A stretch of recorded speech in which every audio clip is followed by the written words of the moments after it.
Hello guys! Hello Gemini! Welcome dito sa aking channel, Kapalaran 888. Welcome guys! Alamin natin kung anong messages, vibration, gabay, energy para sa inyong lahat. Ito ay general, weekly tarot reading. Gemini, so gamitin mo ang iyong intuition sa panonood. Okay? Oh, sorry. Wow, ang galing. I-comment down below, Gemini, if you resonated. Magkakasunod to. Tingnan mo. Okay, unahin natin tong all tied up. Siguro meron sa inyo, Gemini, na nakaranas kayo ng 23-5, mga worries, regrets, restrictions. Para kasi siyang 8 of swords, na hindi ka makagalaw eh. Nakatali ka. Mabuti nga, di ba, nakakakita ka. Kasi minsan yung iba, nakapiring na, nakatali pa. So dito, pwedeng ito yung kasalukuyan mong pinanggagalingan. Siguro for the past 5 months or pwedeng 5 weeks. Nasa ganyan kang sitwasyon na hindi mo alam kung anong direksyon ang tatahakin mo. Hindi mo alam kung saan ka papunta. Hindi mo alam kung ano yung gagawin mo kasi nakapiring ka or pwedeng nakatali ka. Nandito si First Chakra Archangel Michael. Sinasabi sa'yo ni Archangel Michael na huwag kang masyadong mag-alala, huwag kang magpapanik, huwag kang mag-alala kasi naandyan siya para suportahan ka, naandyan siya para gabayan ka, para proteksyonan ka. So, ibig sabihin yan, ano man ang pakiramdam mong negative sa ngayon, hindi siya magtatagal. Kasi you, your loved ones, your career, your possession, your position, ay kumbaga protected by your angel, guardian angel Michael. Okay? So, sinasabi ng Barasir dito na siguro etong stagnation na pinanggagalingan mo, Gemini, ay hindi yan magtatagal na stagnant ka. So, ibig sabihin, siguro ngayon lang yung pakiramdam or siguro nakalipas na to 5 months ago. Kasi papunta ka na doon sa celebration. Kung makikita mo, siguro ang rason kung bakit ka hindi masaya kasi wala kang pera dati. Pero ngayon, sinasabi sa'yo na parating na yung manifestation of wealth. Manifestation of wealth, good luck, good fortune, happiness, celebration dito. Ang cornucopia pa na to is para siyang overall happiness. Alam mo yung piyestang-piyesta. Piyestang-piyesta, happy na happy. Para siyang isang lahat ng tao abala sa isang okasyon. Ina-anticipate nila etong occasion na to kasi ito yung ito yung matagal nilang hinahanap or minamanifest. Okay?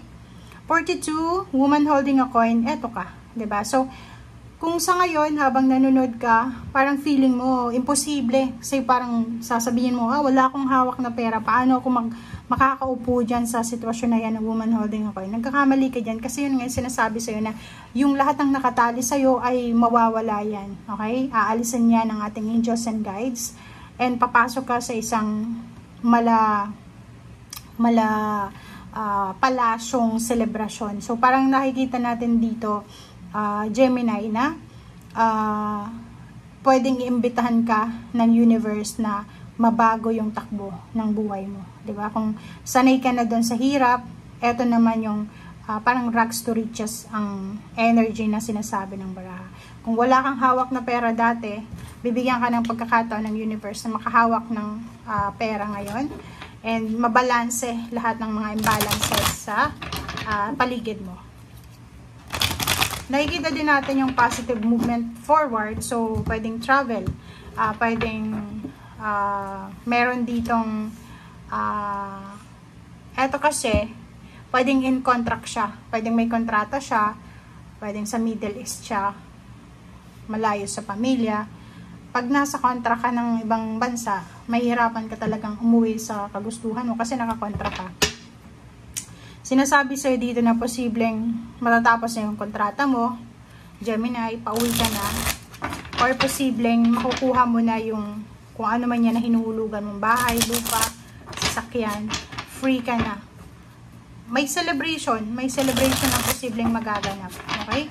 Meron ditong kasal, partnership, business openings, mayroong mga housewarming, house blessing, material harvest, sabi ko sa'yo diba, cornucopia pa. So, overall, kahit hindi na natin to tapusin na natin, Gemini, sinasabi ng bara sa'yo dyan na may material wealth, material harvest na posibleng naghihintay sa'yo. Okay? May parating na wish fulfillment, financial success or prosperity ito.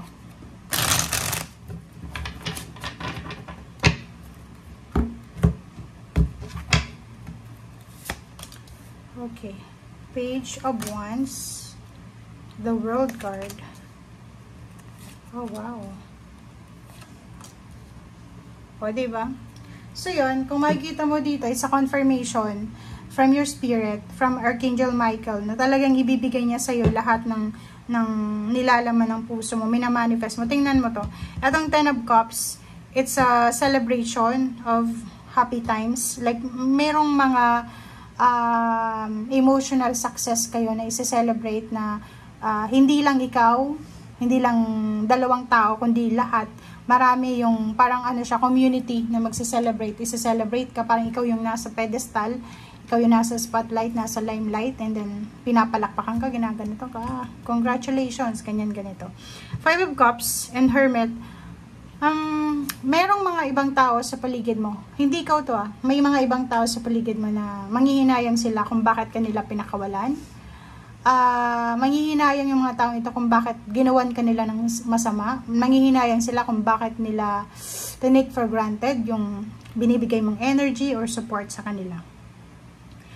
Page of Wands. Nakikita natin dito na kung ano man tong ginagawa mong trabaho sa ngayon, lalo yung may mga business or yung may mga, anong tawag dito, yung, like may ginagawa kayong, hindi lang business ito sa lahat to, ay posibleng magbigay ito sa'yo ng parang, ito yung kukumpleto ng buhay mo, ng buong buhay mo. So, diba tulad ng mga kasabihan na yung pag-ibig, siya yung bubuo ng pagkatao ng isang tao, or yung isang talent ng isang tao, siya yung makakabuo ng isang tao. Parang ganun yung kasabihan. Pwedeng mangyari yun sa'yo. So, isang simpleng hobbies lang na pwedeng siya yung kukumpleto ng pagkatao mo. Isang relationship na pwedeng kukumpleto ng pagkatao mo. Mawawalan yung discontentment dito. Parang, ang nakikita ko sa'yo dito, magiging sobrang blessed ka, and yung blessings na darating sa'yo, siya yung magiging dahilan kung bakit ka magiging sobrang humble.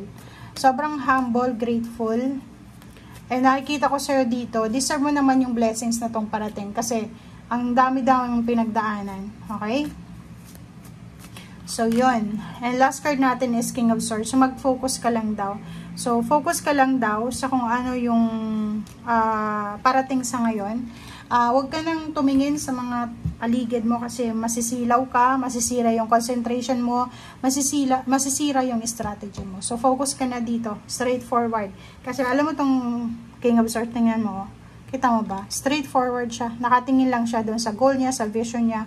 Wala siyang pakialam doon sa left and right sa likod niya. Okay? So, wag ka nang bumalik pa sa nakaraan. Wag mo nang tignan pa kung ano yung hindi nangyari sa nakaraan, mga bad or good. Focus ka na sa direksyon na pupuntahan mo. Okay? Thank you guys. Bye!